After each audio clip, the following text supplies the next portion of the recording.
황보선의 출발 새 아침.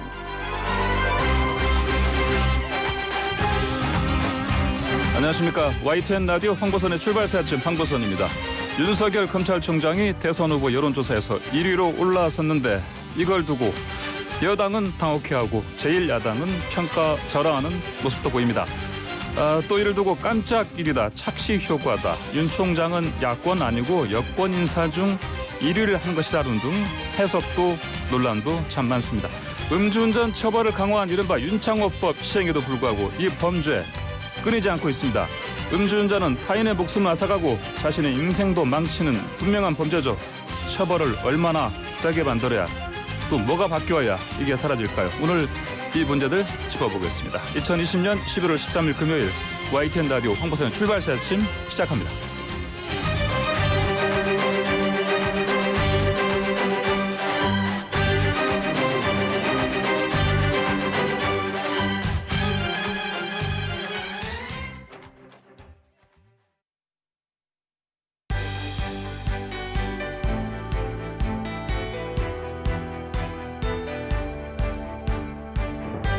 한국 정치를 풀어내는 토론 사이다. 한국 정치를 풀어내는 토론 사이다.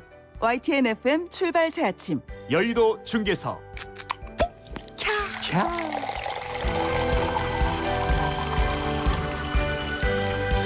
네, 여의도 중계석 시간입니다. 여의도 정치 상황 누구보다 명쾌하게 풀어주실 두 분 함께합니다. 더불어민주당의 이재정 의원 나오셨고요. 안녕하십니까? 네, 안녕하세요. 네, 국민의힘 조혜진 의원 함께하십니다. 반갑습니다. 조혜진입니다. 네, 방금 저희가 여의도 중계석 토론 사이다라고 했는데 사실은 제가 보기엔 토론 카페가 낫지 않나. 왜냐면 아침에 좀 따끈한 커피 한 잔 마시듯이, 그리고 이제 커피 맛처럼 부드럽지만 또 때로는 그 진한 에스프레소처럼 이렇게 씁쓸한 또 굉장히 어려운 주문을 하시네요. 이런 시간 되지 않을까 이렇게 생각해 봅니다. 자, 먼저 방금 제가 오프닝에도 말씀드렸는데 윤석열 검찰총장 갑자기 대선 주자 차기 선호도 1위로 딱 올라섰습니다. 이게 저도 사실 놀랐거든요. 놀라지 않으셨습니까? 놀라지 않았습니다. 아, 그래요? 예. 예. 올해 들어서 이제 그 대선 주자 후보의 5%인가 이렇게 처음 나오고 7%, 10% 이렇게 나오다가 한 1, 2주 전에 17% 한 1주 전인가요?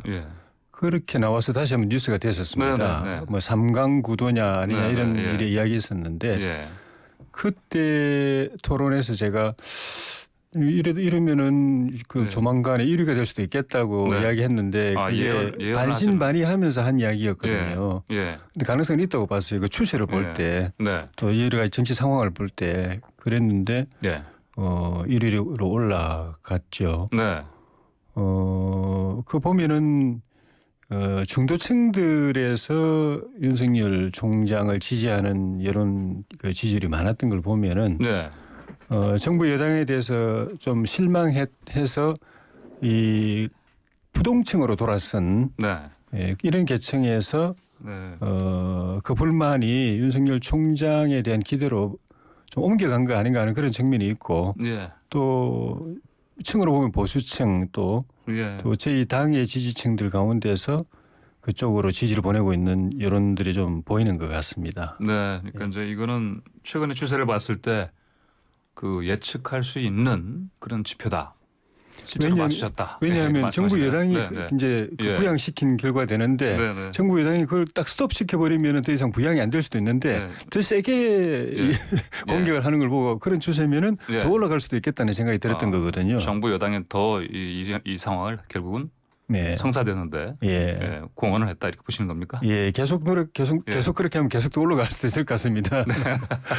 자, 그러면 국민의힘 조혜진 의원께서는 사실은 예상하셨다 말씀하셨는데, 그럼 이재정 더불어민주당 의원께서는 이 상황 좀 어떻게 놀라지 않으셨어요? 아유, 코미디도 아니고 정말 당군 일에 최초 있는 일이 아니겠습니까? 명색이 검찰총장의 직에 있는 사람이 대권 후보로 계속 거론되면서 심지어 이렇게 우수한 성적, 본인도 정말 전에도 한번 말씀드린 것 같은데 만족해하고 있는지 매일 아마 본인 이름 검색해보고 계실 겁니다. 어떤 정치인보다 본인의 지지도에 대한 그리고 여론의 추이에 대한 관심이 많은 사실상 유일무이한 공직자가 아닐까 생각하는데요.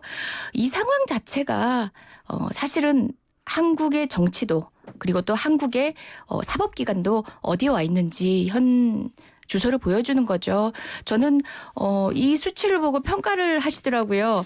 그 우리 야당에서는 이제 우리 김종인 비대위원장 같은 경우는 약간은 조금 언짢은 기색을 하면서 사실상 야당과 관련된 자가 아니다라고 해서 야당의 다른 대권 후보자들이 사라진 현황에 대한 조금 씁쓸함이셨는지 그런 표현도 있으시고 또 일각에서는 실제로 야당 후보 자체 그러니까 거론되고 있는 많은 후보들이 선택지에서 배제된 현상에서 또 1위를 달아나게 된 1위를 하게 된 그 이유를 찾기도 하시던데요. 그 모든 것을 떠나서 후보지에 있어야 할 뿐이 아니죠. 후보지에 있고 싶으시면 빨리 그 직에서 나오시는 게 맞는데 어느 정도 본인이 지금 정치를 하고 계신다는 것을 스스로 좀 자인하고 계셨고 국감 과정에서도 그런 정치적 액션을 통해 가지고 사실상 본인을 상당 17%라는 우리 국감 직후에도 아마 방송을 했던 것 같은데요. 그 수치를 보이는 그런 다른 누가 아닌 본인이 정치적 발언을 통해서 국민적 관심을 끌어모았는데 빨리 이런 상황 종결시켜야죠. 예전에 한교안 대표님 보시면은 또 반기문 총장님도 마찬가지고요. 정치권의 출사표를 던지는 공식적인 발언을 미룸으로 인해서 몸값을 올리는 그런 방식의 액션들은 많았어요. 고도의 정치적 기술인데 그렇다고 해서 현직에 있으면서 자꾸 그 기술 쓰시면 안 되죠. 기술 그만 쓰셨으면 좋겠어요. 지금 그러면 윤 총장이 고도의 정치적 기술을 지금 이용하고 있다, 쓰고 있다 이런 말씀이셨는데 제일 정치 잘하세요 한국에서. 빨리 종결했으면 좋겠다 이런 말씀하셨습니다. 방금 저 김종인 위원장 말씀하셨는데 이 윤석열 총장은 야권 정치는 아니다 이런 식으로 선긋기했다고 할 수 있을까요? 이 발언은 어떻게 보십니까? 김종인 비대위원장께서 그렇게 말씀하신 그 맥락이나 그 배경을 정확하게 알 수는 없는데.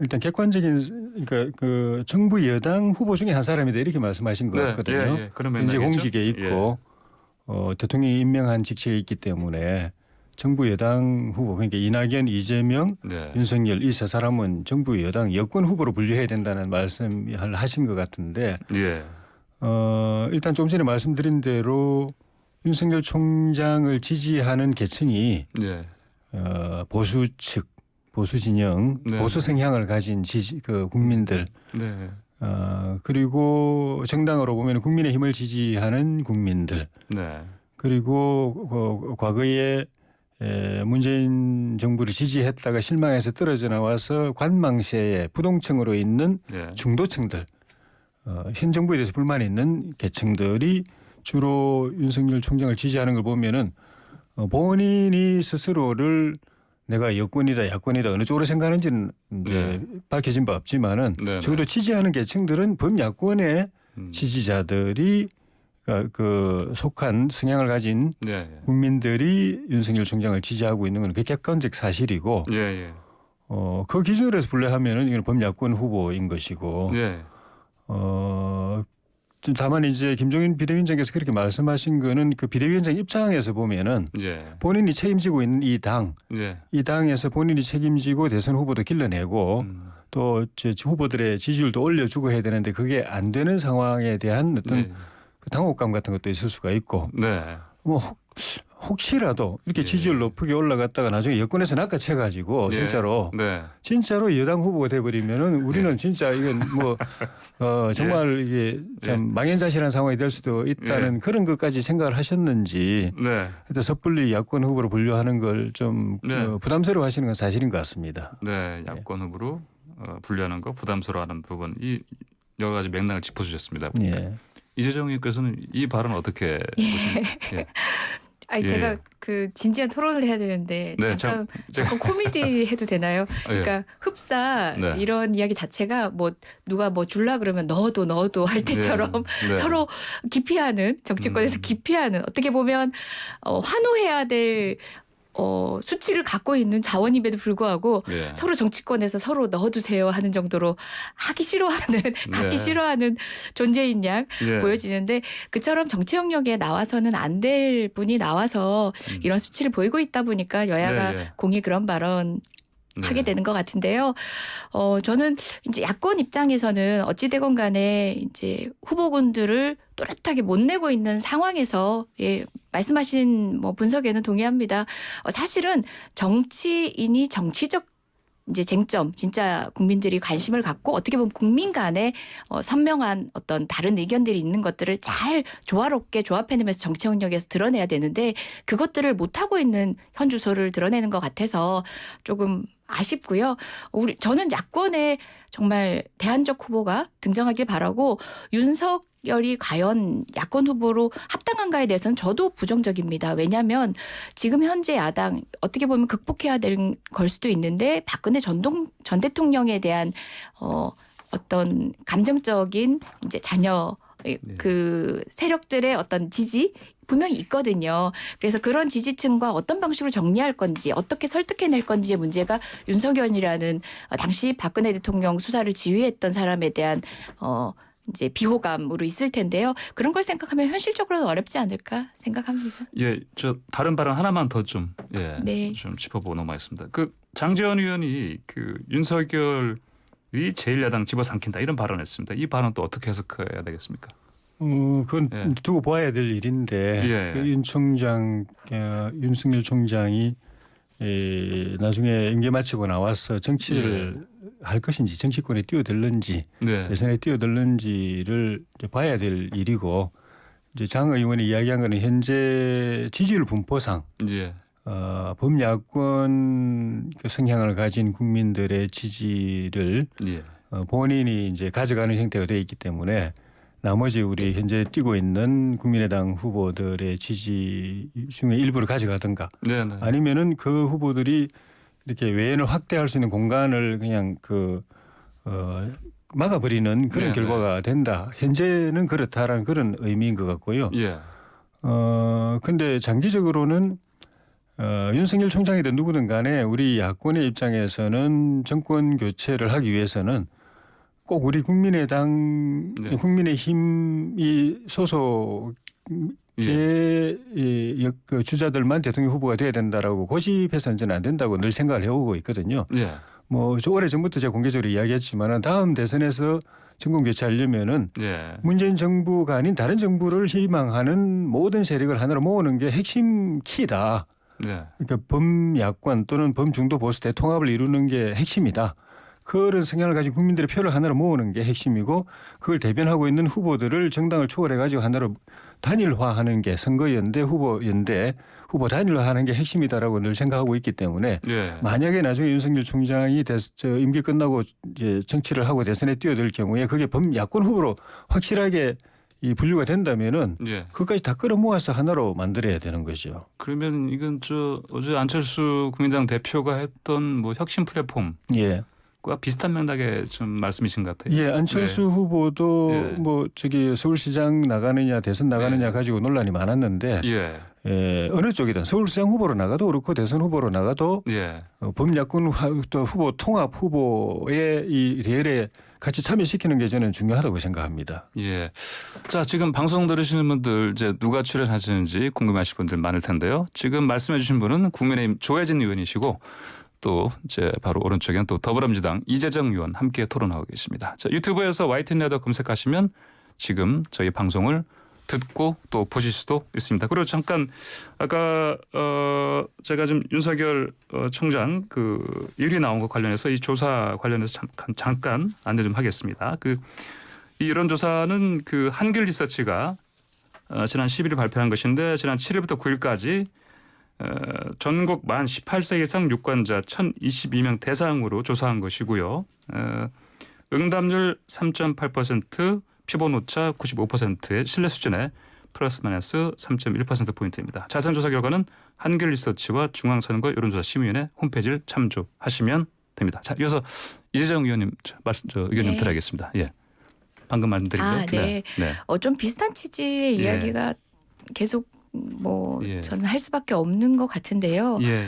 어찌되건 간에 우리 국민의힘에서는 지난 정권 이후에 남겨진 과제를 얼마만큼 소화를 했는가 등등 거기에 대해서 국민의 신뢰를 다시 얻는데 몇 점 정도 지금까지 획득했는가를 전제로 해서 그다음에 다른 정치 세력 그리고 또 다른 정치 세력에 대표되는 여러 주자들과의 뭐 합세 등등을 고민해야 될 때라고 생각하고요.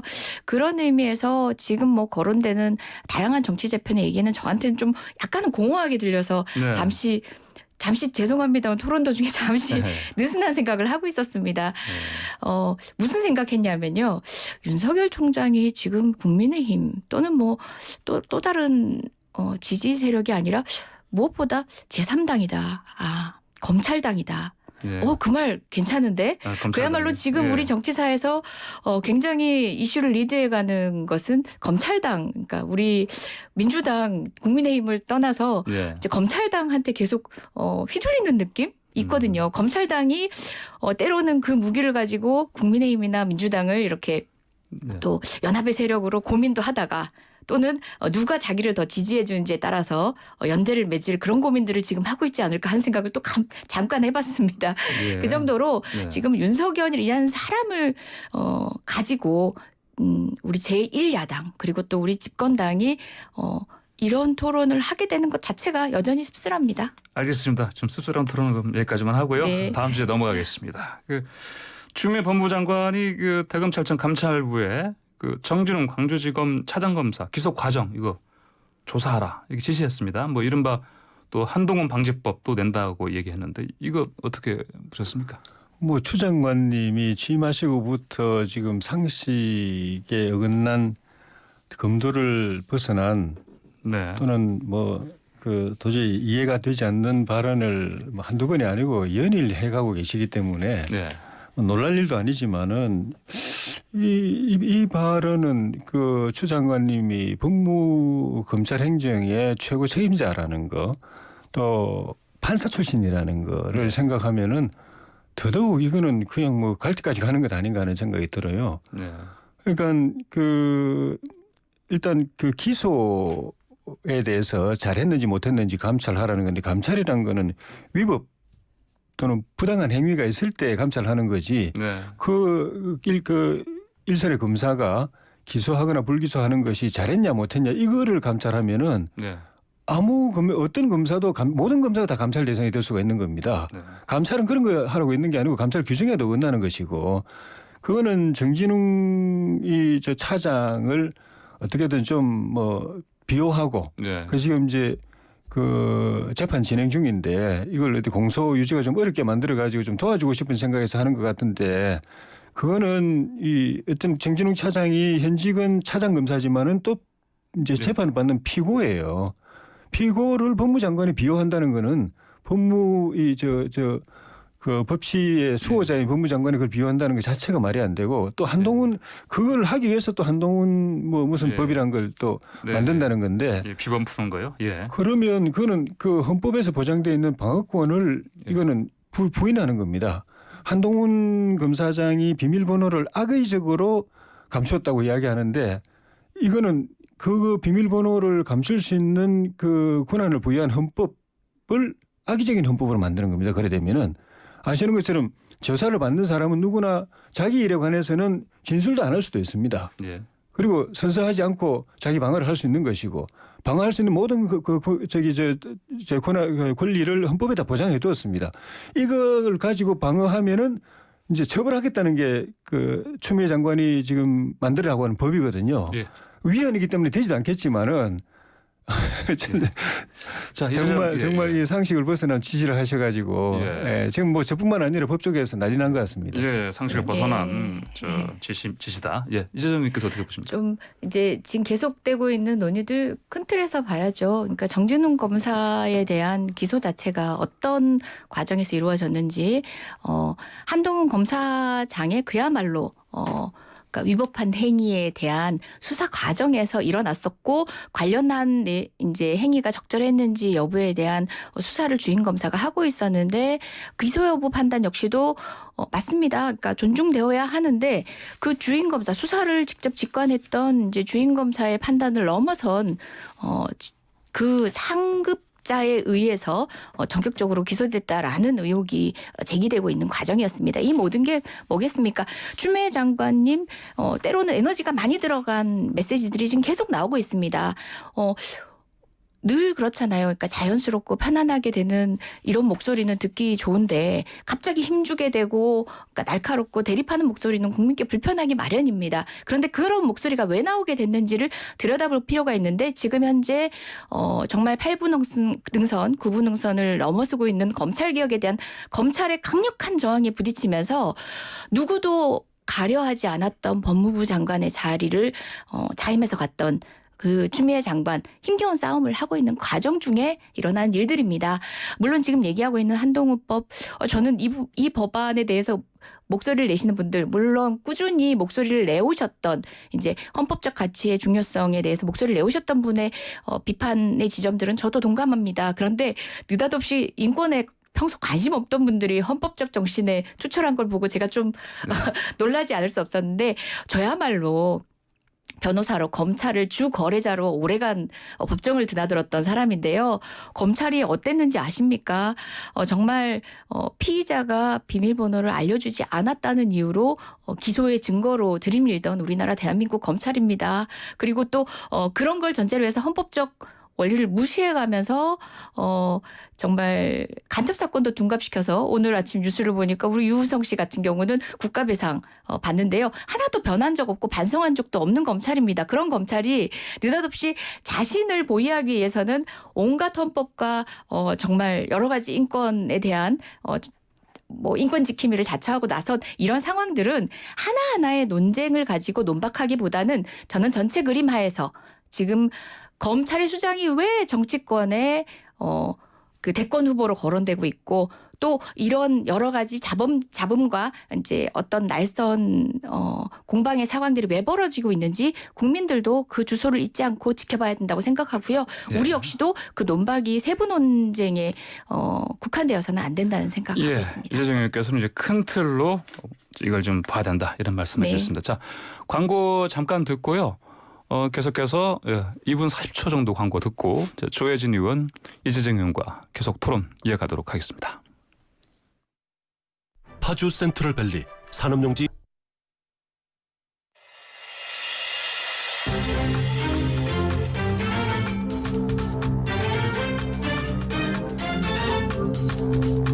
우리 삶을 움직이는 뉴스 중심 잡힌 시선으로 전하겠습니다.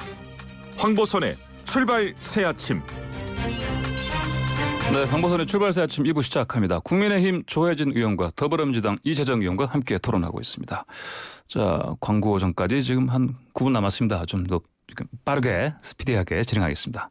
자, 그리고 청취자 여러분께서는 유튜브에서도 지금 라디오 듣고 보이는 라디오에서 듣고 또 보실 수가 있습니다. 자, 이번에는 그 공수처장 후보 관련해서 회의가 오늘 있죠? 오늘 이제 2차 회의가 있는데 어떻습니까? 이거 잘 처장 뽑는 거 잘 될 것 같습니까? 어떻게 보십니까? 먼저 잘 되는 게 바람직하겠죠. 네. 그러면 이제 공수처 출범도 빨라질 거고. 예. 만약에 여당에서 저희 당이 추천한 후보 4명 중에 1명은 이제 사퇴하고 3명 남았는데, 예. 그 3명을 비토하지 않고 그중에 네네. 1명 정도를 받아 주고 나머지 1명에 대해서 누가 추천한 후보든 간에 여야가 합의하고 하면은 타결될 수도 있죠. 어떻게 보면 그게 잘 바람직한데 지금 정치권 밖에서 계속 그 여야가 공방을 하면서 누군 되고 안 되고 하면서 이게 뜨겁게 달구니까 그 안에 추천위원회 안에서 차분하게 냉정하게 후보들을 보면서 평가하고 또 정치적 이견은 또 좁혀가면서 타협에 이르는데 좀 부담이 되겠다는 생각이 들어요. 제가 볼 땐 밖에서는 그냥 잠잠하고 조용히 있고 어차피 그 안에서 해결해야 될 일들이니까 혼수를 너무 많이 두면은 안에 있는 분들도 그 부담까지 그 부담이 없어도 사실은 입장 차이를 좁혀가지고 2명을 타협해낸다는 게 합의해낸다는 게 쉽지가 않은데 밖에서 자꾸 이래라 저래라 그러면 그 부담까지 겹치면은 합의 이루는데 굉장히 어려울 것 같아서 밖에서 특히 여야 정당들이 자기들이 후보를 추천했으면은 추천위원들이 이야기하게 하고 뭐 대변인이라든가 누가 이 사람들이 뭐 누군 되고 누군 안 되고 뭐 이런 식으로 이 판을 흔드는 거는 별로 이 원만한 합의를 통해서 빨리 출범하는데 굉장히 좀 장애물을 놓는 그런 행위인 것 같아요. 그러니까 이제 뭐 한마디로 밖에서 뭐 이래라 저래라 하지 말고 좀 그냥 지켜보자 이런 말씀이신 거죠? 당에서 후보 추천했으면 그 후보가 알아서 하도록 해야죠. 저번에 저 박수영 의원께서 저희 출연하실 때 또 비슷한 말씀하셨는데, 자, 이재정님께서 어떻게 좀 보십니까? 기본적으로는 맞습니다. 다만 이제 우리 의원님께서는 이제 그런 취지는 아니셨을 것 같은데 아마 그 우리 국회가 추천한 몫이 있는 반면에 또 대한변호사협회가 추천하기도 하고 이렇게 여러 후보를 다 아울러 이제 또 판단의 대상이 돼야겠죠. 그러니까 야당이 추천한 후보와 여당이 추천한 후보만을 지금 너무 중심적으로 거론하며 우리 다른 기관에도 추천권이 주어져 있었고 또 후보군으로 이미 추천된 분들이 있으니까 저도 기본적으로는 추천된 분들을 그러니까 추천된 분들을 전제로 해서 심도 깊은 논의 그리고 국민이 납득할 수 있는 추천 기대하고 있습니다. 다만 우리 세월호 특조위 당시에서도 봤지만 저는 어떤 위원회를 구성할 때조차도 지금은 뭐 특정 한 명을 위한 후보군이지만 위원회를 구성할 때조차도 그 사안의 방향에 대해서 반대하는 사람과 찬성하는 사람이 공이 들어간 걸 공평하다고 생각하는데요. 저는 그게 아니라 조사를 위한 수사를 위한 어떤 기관에는 최소한 그 출범 자체에 반대하는 사람 그리고 조사를 이견을 가지고 반대하는 사람들은 들어가선 안 된다고 생각합니다. 추천은 반드시 그 기관에 수행될 임무에 대한 자기 나름의 어떤 방향의 사명감일지라도 사명감이 있는 사람이 추천되는 게 마땅하고 그런 의미에서 최근에 이제 야당 추천 인사에 대해서 지금 갑로들박이 되고 있는 그 상황들은 아마 그 관점에서의 외부의 우려 아닌가 싶습니다. 뭐 결국은 그러면 이제 여와 야 쪽에서 추천한 인사보다는 아무래도 변협 쪽에서 추천한 인사 쪽으로 의견을 모아가는 게 좋지 않겠냐 이런 얘기도 뭐 언론에서는 나옵니다. 글쎄요. 저는 그런 방식의 기계적 중립보다는 전 여당도 야당도 상대당이 동의할 수 있는 어떤 합리적인 선에서의 인사들을 추천해내고 뭐 반드시 뭐 국회 추천 인사가 돼야 된다라는 선입견을 가질 필요는 없지만 국회 추천 인사가 비토되는 그런 것도 정치 불신의 또 우리가 현 주소인 것 같은데 그런 현상도 만들지 말아야 된다는 측면에서 지금 어쨌든 추천된 후보를 전제로 해서 공수처장으로서의 사명감 정말 뚝심 있게 어떤 정치적 사안에서도 중립성을 유지할 수 있는 인사를 찾아내는 게 우리가 공이 가진 목표고 최선의 길이 되지 않을까 생각합니다. 알겠습니다. 자, 그러면 이제 모처럼 지금 초당적으로 여야가 지금 뭐 뜻이 모아진 게 하나 있어 그쪽으로 좀 주제를 좀 넘어가 보겠습니다. 그 중대재해기업처벌법이요.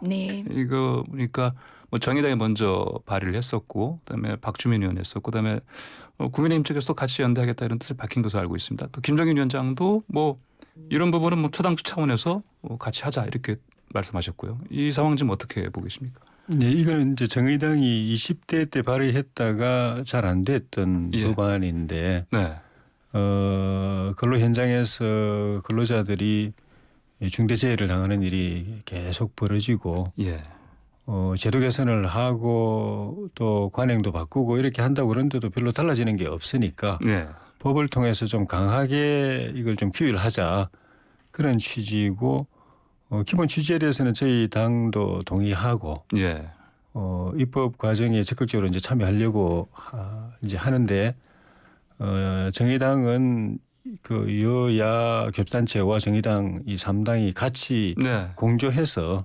하자라고 이야기를 하고 있는데 그러려면은 그 정의당이 생각하는 그 안을 우리 국민의힘이나 민주당이 100% 동의하지는 못하는 부분이 있기 때문에 그 조율이 네, 좀 네. 필요할 것 같습니다. 예. 민주당에서도 개인적으로 박주민 의원 같은 경우에는 네. 정의당하고 입장이 유사하지만은 네. 또 당론으로 채택을 못하고 있는 부분이 또 그런 부분도 있거든요. 예. 그게 결국은 필요성은 인정하지만은 그런 근로자의 산업 안전을 실현하기 위해서 안전을 지키기 위해서 도입하려고 하는 이 제도가 예. 적정하냐? 음. 과잉입법이 돼서는 안 되고 예. 예를 들면은 뭐 저게 징벌적 배상 제도를 도입할 것이냐, 또 원청 기업에 대해서 책임을 물을 것이냐, 예. 예. 또 해당 공무원 그 감독 기관에 대해서도 네. 예. 물을 것이냐. 네. 그 책임을 묻는 데 있어 가지고 뭐 저기 징역형 같은 이런 이제 저 체형까지 도입할 거냐. 네. 이런 부분들에 이제 조금의 의견차가 있을 수가 있습니다. 그래서 그런 부분들을 어떻게 조율하느냐가 핵심인 것 같아요. 예. 예. 세세하게 정교하게 예. 다듬는 부분이 필요하다. 예. 시장님께서는 어떻게 보십니까? 네, 뭐 예. 제도의 개선이 필요하다는 지점에 모든 예. 정치 세력들이 합의했다는 점에서는 네네. 반가운 일이고요. 저도 박주민 의원 안에 공동 발의를 했습니다. 네. 이 법안들을 세부적으로 조율하는 데 있어서도 그러니까 우리 조혜진 의원님 말씀 잘 주셨는데 그러니까 사실은 모든 시스템적 점검이 필요합니다. 대륙법계와 영미법계가 다른 게 뭐냐면요. 대륙법계에서는 행정적 규제가 강화됩니다. 예. 그러니까 단계별로 사전에 미리 제어를 하는데 영미법계에서는 대신에 그런 부분은 좀 허술한 대신에 사후적인 다시 이야기해서 손해배상에 있어서 징벌적 손해배상제를 통해서 정말 기업이 망할 정도의 책임을 묻습니다. 근데 우리나라는 대륙법계의 행정적 규제도 느슨하고 영미법계의 그런 보상적 사후적 체계도 느슨합니다. 그런 우리나라에서 어떤 제도건 간에 구멍 없이 할 수 있도록 하는 정말 방향에 대한 동의가 있다면은 우리 제도의 부분을 수정을 해내면서 이제 어쨌든 완결적으로 좀 전체적인 법의 틀은 보호의 틀은 만들어낼 수 있도록 예. 했으면 좋겠습니다. 자, 오늘 두 말씀 여기까지 듣겠습니다. 시간이 좀 너무 짧아서 다음에 또 토론 이어가겠습니다. 감사합니다. 고맙습니다. 네, 고맙습니다. 네. 제가 또 늦었나요? 매번 15분씩